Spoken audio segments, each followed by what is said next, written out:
Porque no capítulo de número 7 do Evangelho segundo o Espiritismo, há referência que Jesus enxotou os vendilhões do templo.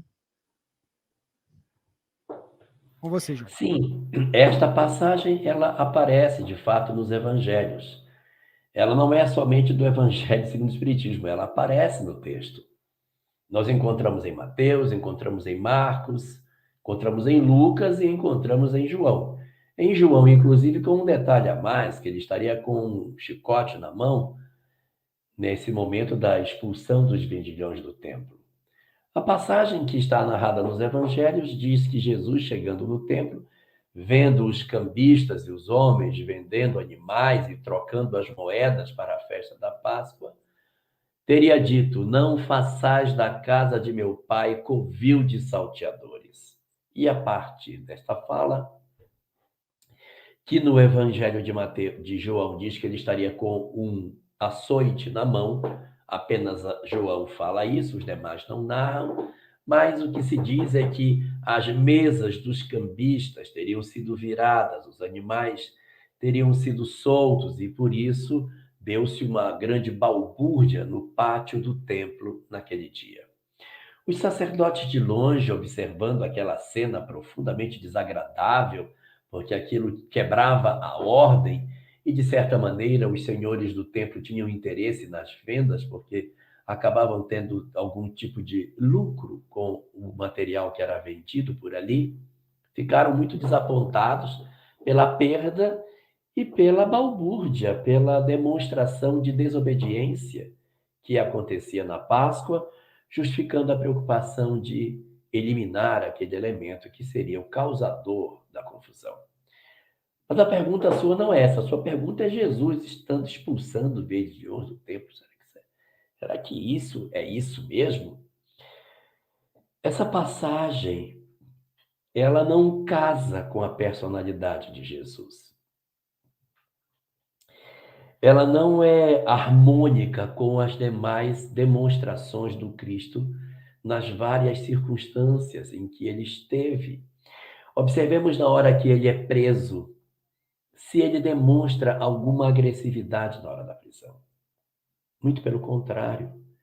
Ele se submete tranquilamente ao processo da prisão, não faz nenhuma reação de violência, nada. Ele simplesmente segue.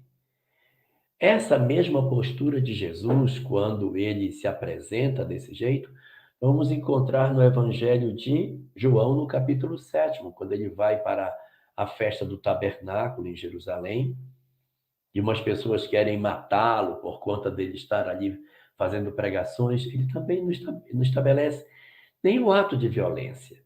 E em todas as demais passagens de Jesus, nós não vamos encontrá-lo cometendo atos de violência. Então, esse fato ele causa estranheza. Então, alguns estudiosos, quando discutem a questão da expulsão dos vendilhões do templo, eles dizem que essa cena aconteceu não diretamente como Jesus sendo o autor de todas as coisas, da fala, de virar as mesas, soltar os animais, mas é muito importante observar que, aquela época, na Páscoa, Jerusalém ficava repleta de peregrinos. A cidade fervilhava de gente. E naqueles dias, os zelotes, que eram um partido político extremamente revolucionário que vinha da Galileia, estava fortemente presente na Judéia, até porque no dia seguinte eles iriam fazer a libertação de Barrabás. Eram eles que estariam no procuratório pedindo pela libertação de seu líder.